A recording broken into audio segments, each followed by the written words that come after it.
Technical এডুকেশনের পাশাপাশি কর্ম উপযোগী এডুকেশনের পাশাপাশি নৈতিক শিক্ষাটাকে, ধর্মীয় শিক্ষাটাকে সার্ট করা হোক।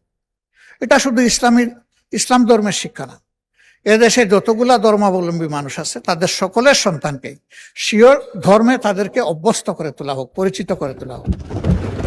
ধর্ম মানুষকে শালীনতা শিখায়, ধর্ম মানুষকে দেশপ্রেম শিখায়, ধর্ম মানুষকে সৎ হতে শিখায়।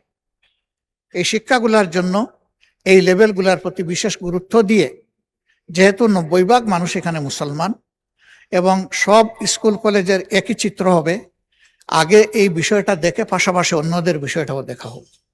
এখানে ধর্মীয় শিক্ষক প্রাইমারি থেকেই ডেজিগনেটেড ওয়েতে স্পেশালি নিয়োগ দেওয়া হোক। স্বতন্ত্র ইবতেদায়ী মাদ্রাসা এরাও শিক্ষায় কন্ট্রিবিউশন করে, কিন্তু তারা বড় অবহেলিত। তাদের বিষয়টাও বিবেচনায় নেওয়ার জন্য আরেকবার আমি এখানে অনুরোধ করছি। এর আগেও বলেছি,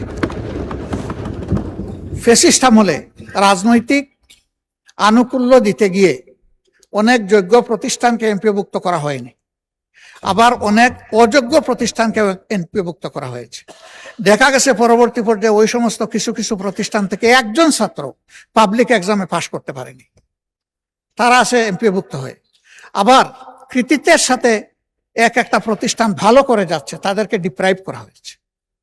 এখন যেন রাজনৈতিক বিবেচনায় এই যন্ত্রণাটা আর না করা হয়, জাতির উপর থেকে যেন এটা তুলে নেওয়া হয়। যথাযথ যাচাই বাছাইয়ের মাধ্যমে যারা এটার উপযুক্ত তাদেরকে এটা দেওয়া হোক, যত দ্রুত সম্ভব এই পদক্ষেপটা নেওয়া হোক। মাননীয় স্পিকার,